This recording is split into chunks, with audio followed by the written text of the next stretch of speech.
하나, 둘, 셋, 넷.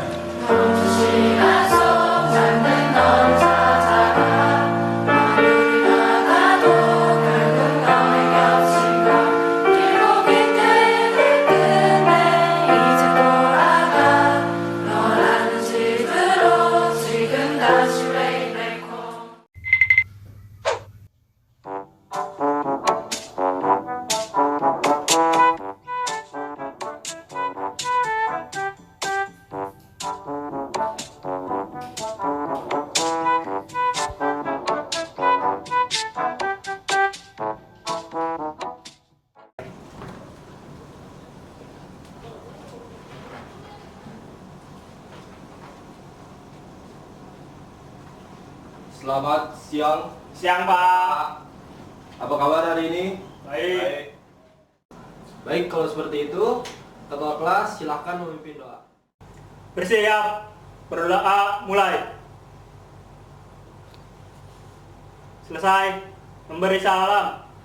Assalamualaikum warahmatullahi wabarakatuh. Baik, Bapak absen dulu ya.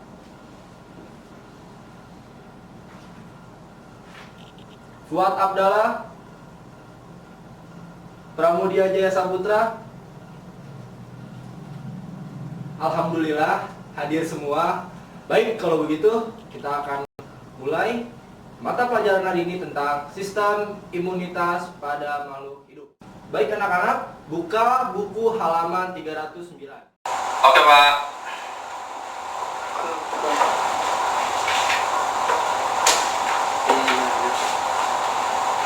Udah ketemu halamannya? Udah, Pak. Udah.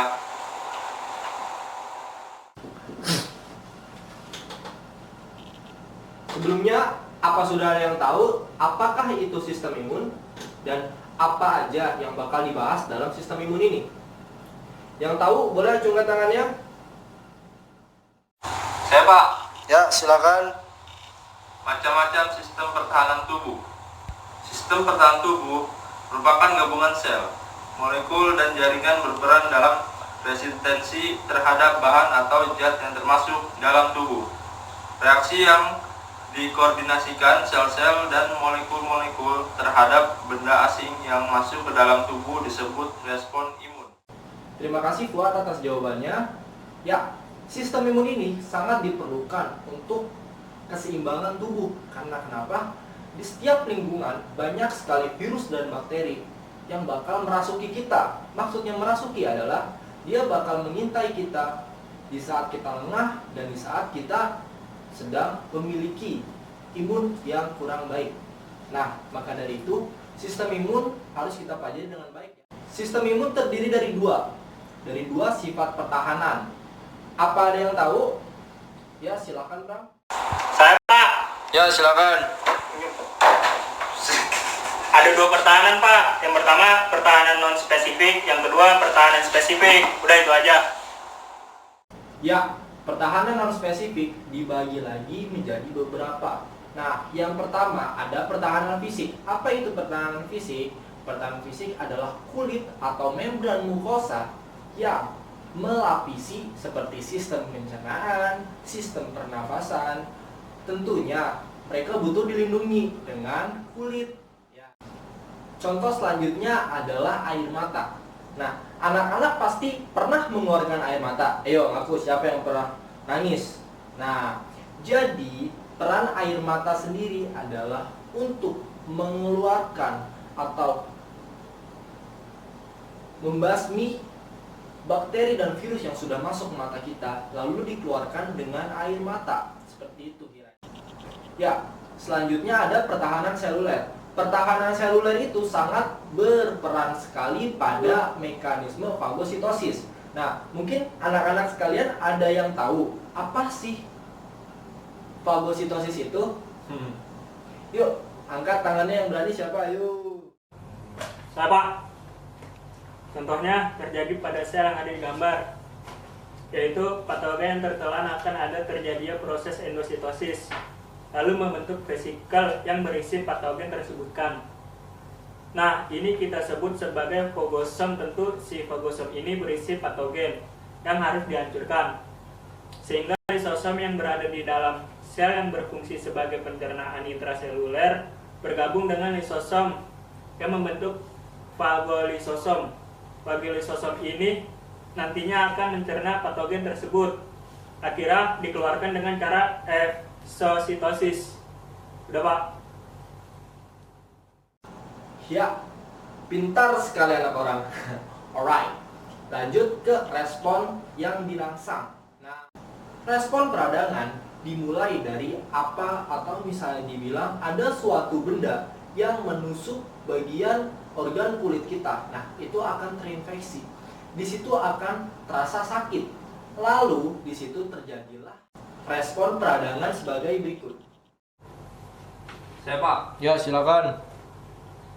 gambar pertama, jaringan terluka, pelepasan cairan kimia berupa histamin. Gambar kedua, pembuluh darah membesar, fagosit atau makrofag dan neutrofil bergerak menuju luka. Gambar ketiga, fagosit memakan bakteri dan kuman. Sel tidak terinfeksi. Ya, terima kasih Fuad. Jadi gambar pertama itu bila mana ada benda asing yang menusuk epitel kulit bagian luar. Nah, di situ akan merangsang adanya rasa sakit.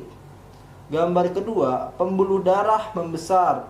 Jadi, sel fagosit atau sel darah putih akan ikut serta dalam pertanggungjawaban yang ada benda asing di atas tersebut. Gambar ketiga, fagosit memakan bakteri dan kuman. Jadi agar tidak terinfeksi, dan fibrinin akan menutup lalu akan menjadi koreng dan setelah itu sembuh. Pertama tadi kita sudah membahas pertahanan non spesifik, di mana di situ kita bahas bahwa ada pertahanan biokimia. Nah, di situ terpapar bahwa air liur itu sangat berperan penting untuk melawan bakteri-bakteri yang ada, karena enzim-enzim yang dihasilkan oleh kelenjar air ludah itu mampu membunuh si bakteri-bakteri tersebut. Makanya kalau kamu misalnya kena ketusuk paku atau dan lain sebagainya, jangan panik, tetanus dan langsung ditutupin. Berilah ruang untuk dia beroksigen, dan biarlah sel limfosit atau sel darah putih bekerja dengan baik, jangan langsung ditutupin. Oke? Nah, karena kita sudah membahas sel limfosit, selanjutnya kita akan lanjutkan pertahanan apa? Ada yang tahu? Ya, silakan nak. Nah, pertahanan spesifik itu ada antibodinya juga. Ayo, apa itu antibodi? Ada yang tahu? Antigen adalah sebuah zat yang merangsang respon imun, terutama dalam menghasilkan antibodi. Good answer. Nah, Bapak rapihkan ya jawaban dari kamu. Oke. Ya, antibodi itu adalah suatu defense atau defense tameng dari tubuh kita yang disebabkan oleh antigen yang datang untuk meracuni kita, tapi kita sudah siap antibodi dari sel-sel yang ada dalam tubuh kita. Nah, karena adanya antibodi, kita masih bisa bertahan hidup sehat. Pak, izin bertanya, Ya, silakan. kenapa kalau kita terkena cacar air, di kemudian hari kita bisa nggak terkena cacar lagi? Sedangkan kalau flu bisa kena lagi. Amazing. Pertanyaannya bagus sekali. Ya, kenapa kita udah sakit, terus pas besoknya kita nggak bisa kena sakit itu lagi? Oke, Bapak jawab ya. Jadi, teman-teman, anak-anakku sekalian, kalau kita sudah memiliki sakit, kan kita sudah punya antigen. Nah, antigen yang dihadang oleh antibodi. Lalu, kalau kita punya sakit cacar, semisal kita punya sakit cacar, nah, kan kemarin udah ditanggulangi, antibodi kita nggak kuat melawan si antigen dari cacar itu. Lalu kita berkembang biak dong si antibodi di tubuh kita. Wah, si antigen ini ternyata membawa tank Berarti kita nggak bisa kalau melawan dengan mobil jeep saja. Baik, kita harus mempersiapkan tank juga. Nah, singkat cerita, si penyakit cacar ini datang lagi dengan tank. Nah, karena kita tahu dia datang bawa tank, berarti kita harus bawa 2 tank. Nah, untuk apa? Untuk melawan si antigen dari penyakit cacar ini. Tentu saja kita tidak bisa terkena penyakit cacar lagi. Kalau kita misalkan sakit flu, kenapa sih itu kita bisa sakit terus? Karena antibodi kita sendiri tidak selamanya bisa melawan antigen yang datang.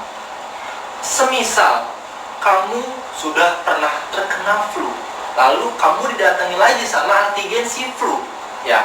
Nah, dari situ ada 2 faktor kemungkinan kalau kamu bisa terkena atau kamu tidak bisa terkena.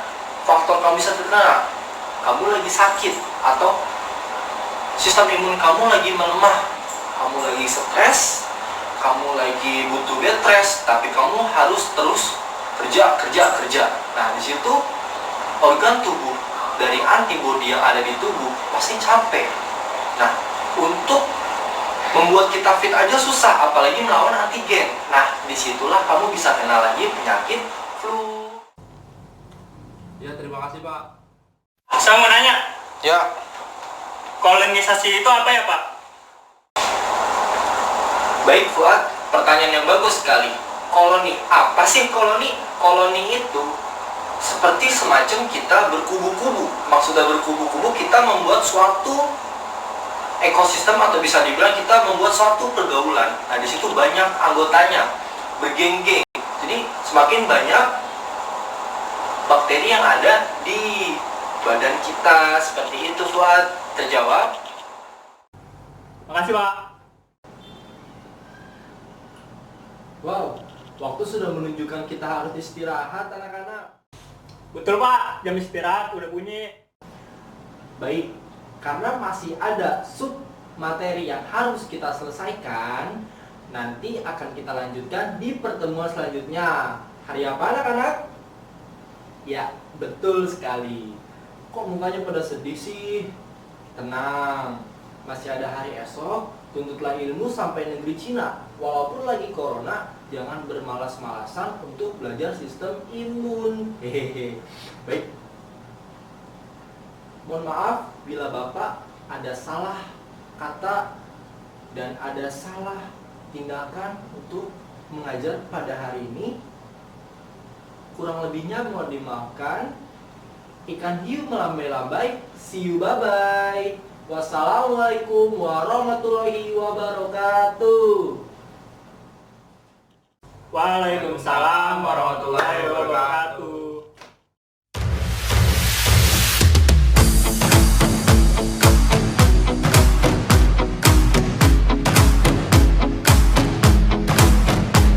새로운 시작은 늘 설레게 하지 모든 걸 이겨낼 것처럼 시간을 뒤쫓는 시계바늘처럼 앞질러 가고 싶어 하지 그 어느 선을 넘어 저마다 삶을 향해 때론 원망도 하겠지 그 선을 먼저 넘지 말라고 I can fly the sky Never gonna stay 내가 지쳤을 것이